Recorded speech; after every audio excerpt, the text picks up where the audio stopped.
Non mais c'est une blague. En plus que Julien ne m'est pas accompagné parce que monsieur avait la flemme ou alors n'avait pas le courage, il vient de m'éteindre les lumières. C'est une blague, toi? Tu te fiches de moi? Tu te fiches de moi? Allô? Non mais déjà que tu veux pas... Déjà que tu veux pas m'accompagner? Tu fais le lâche? Je voulais pas que la souris me mange l'épée. T'as fait le lâche là? Hein? Tu m'as envoyé chier pour venir parce que monsieur avait une partie de play et tu m'éteins la lumière en plein milieu. Je veux pas qu'un animal m'attaque les pieds. Allez, vas-y, ciao. Bon, allez, c'est bon. L'histoire de la souris ou de je sais pas quoi, réglée, il n'y a rien du tout. Ça veut dire qu'elle s'en est sortie, tout va bien, voilà. Tout va bien pour tout le monde. J'ai rien trouvé, donc c'est-à-dire que la bête s'en est sortie. Ouais, super. Ou alors, tu sais où elle s'est mise peut-être? Je pense qu'il n'y avait rien du tout, ouais. Mais attends, je sais ce que j'ai entendu. Hein. Je sais ce que j'ai entendu, j'ai entendu. Quelqu'un qui miaule, un chat qui Non, miaule. non. Un couinement, c'est pas un miaulement. Et si t'entends ça... Ça arrive souvent. Je passe à un chien, moi.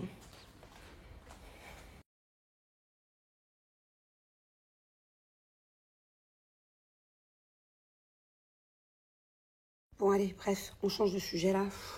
C'est bon, next. Je vous réponds à quelques questions.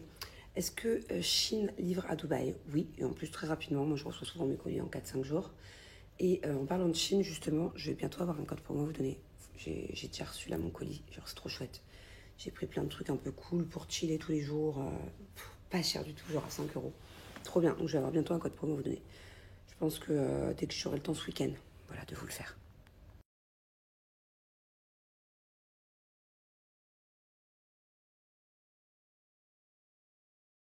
Écoute, ça c'est une très bonne question. Voilà. Déjà, c'est vrai que je réalise que j'ai une très belle vie. Je suis reconnaissante à la vie.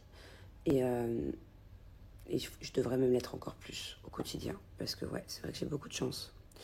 Et si je devais avoir un salaire lambda, comme tu dis, d'ailleurs, je l'ai eu hein, avant de faire la télé. Et même mon enfance, mon adolescence, vous savez, j'ai pas roulé sur l'or. Hein. Je pense que vous avez vu dans les épisodes C'est la famille. Moi, j'ai grandi dans des HLM. Que ce soit ma mère, que ce soit ma grand-mère, elles sont toujours elles sont toujours privées pour que je sois à la mode. Voilà, quand il fallait m'acheter le dernier sac Espac, une fois par an, hein, j'étais pas non plus pourri gâtée parce qu'on n'avait pas d'oseille, ou une paire de chaussures de temps en temps par an, ou 2-3 trucs, ça coûtait cher quand même à l'époque. Même un téléphone, quand j'étais au collège, j'ai gardé mon téléphone pendant des années. Je me souviens que ça avait été une grosse dépense. Donc j'étais pas pourri gâtée, loin de là. Mais en tout cas, je sais qu'elles se sont toutes, surtout ma grand-mère, beaucoup privées pour moi. Donc voilà, j'ai vraiment la valeur de l'argent, moi. Hein. Vous savez, quand je vais à Carrefour, là, encore avant-hier, je regarde tous les prix. Même si maintenant, je gagne très bien ma vie, je regarde tous les prix, je vais toujours prendre au moins cher. Voilà, c'est une habitude depuis toute petite. Je regarde toutes les dates de péremption. Je passe 30 secondes sur chaque produit à regarder la date et aller chercher au plus loin. Je compare toutes les dates de tous les produits de mon chariot. Voilà, j'ai la valeur d'argent.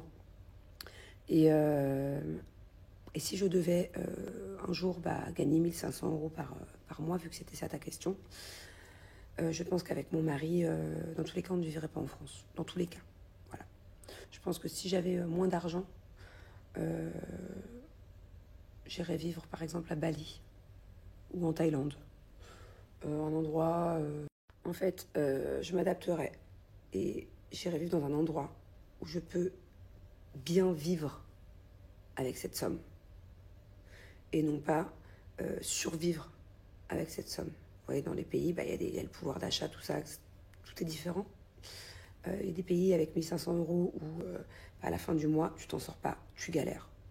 Il y a des pays où tu galères plus, où la vie est très chère. Et il y a des pays avec 1500 euros où tu peux vivre très bien.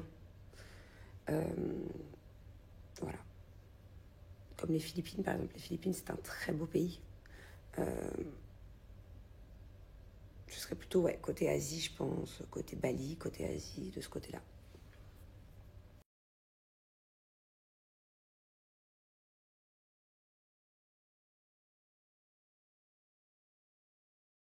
Alors écoute, oui, voilà. Et moi, il faut savoir que j'ai commencé à faire de l'acné adulte. Genre, j'ai pas eu d'acné quand j'étais ado. J'ai pas eu d'acné à 12, 13, 14, 15, 16, 17. Non. J'ai commencé à avoir de l'acné, je crois, vers 20 ans. C'était de temps en temps des boutons, mais des gros qui mettent longtemps à partir. Pas des tout petits partout. Mais tu vois que ça, genre. Donc j'ai déjà un peu galéré à l'époque. Après, je m'étais un peu stabilisée. Et là, j'ai beaucoup d'acné. Si là, je suis sous Roaccutane, vous le savez, je vous l'ai déjà dit 1000 fois, c'est parce que j'ai mis un stérile en cuivre et que ça accentue l'acné chez 60% des femmes qui sont déjà de base acnéiques. Et voilà. Mais effectivement, ça existe, hein, l'acné adulte. Hein. Je t'invite à regarder sur Google. Il y a des gens qui font de l'acné ado et des gens qui font de l'acné adulte. Et c'est hyper relou, quoi. C'est chiant. Hyper complexant.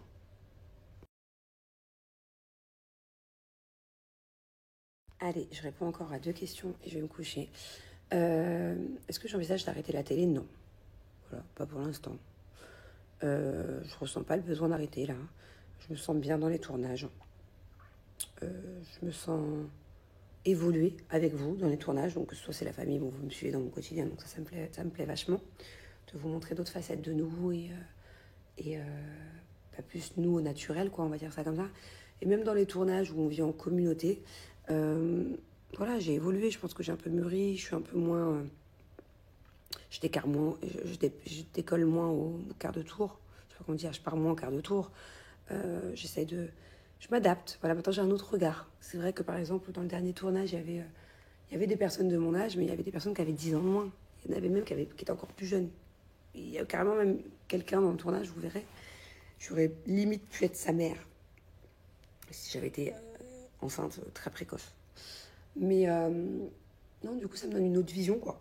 Et je kiffe toujours autant. Le jour où j'en aurai marre, le jour où je me sentirai plus à ma place, j'arrêterai, mais je me pose pas la question.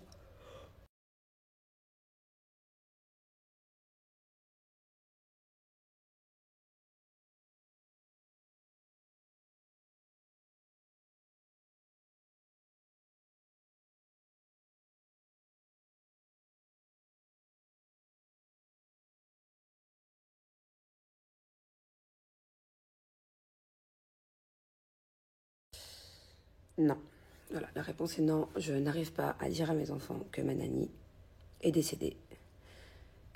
Pourtant, j'ai réussi à dire à Thiago que Nala, bon, je sais que c'est incomparable, mais juste pour que vous compreniez, j'ai pas eu de problème à dire à Thiago avec le temps, à lui expliquer que Nala, qui était son petit chien, et Dieu seul sait comment il aimait Nala, qu'elle était partie rejoindre les anges et qu'elle était morte, qu'elle était décédée.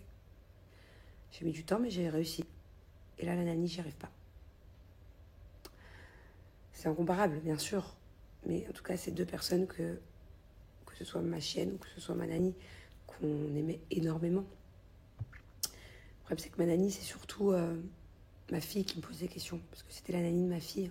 Thiago l'adorait, hein, mais il me pose pas trop de questions. Et c'est ma fille. Quand est-ce qu'elle revient?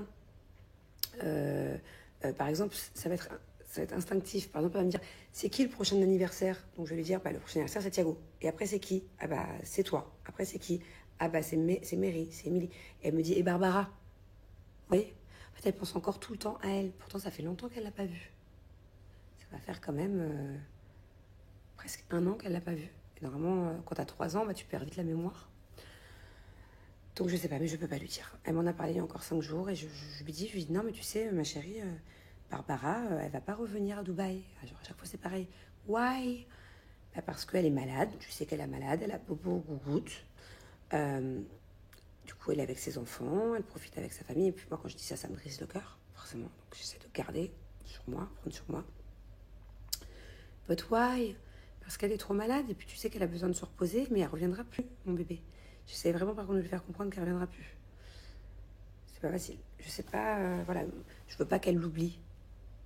Je sais qu'à un moment donné, elle va bien finir. Voilà, je sais qu'à un moment donné, elle va bien finir par l'oublier, puisque un enfant, ça oublie vite. Et normalement, un enfant, avant ses 5-6 ans, ça ne garde pas de souvenirs plus tard. Vous voyez ce que je veux dire? Les premiers souvenirs dans l'enfance, c'est vers 5 ans. Mais est-ce que le jour où elle en parlera plus, d'ailleurs j'ai besoin de vos conseils, est-ce que le jour où ma fille ne parlera plus de ma nanny qui est décédée, je fais en sorte qu'elle oublie? Même moi, je n'en parle plus, et puis je la garde profondément dans mon cœur. Et puis s'il faut, quand elle sera plus grande, qu'elle sera ado ou adulte, je lui en reparlerai, je lui montrerai des photos. Est-ce que je la laisse oublier?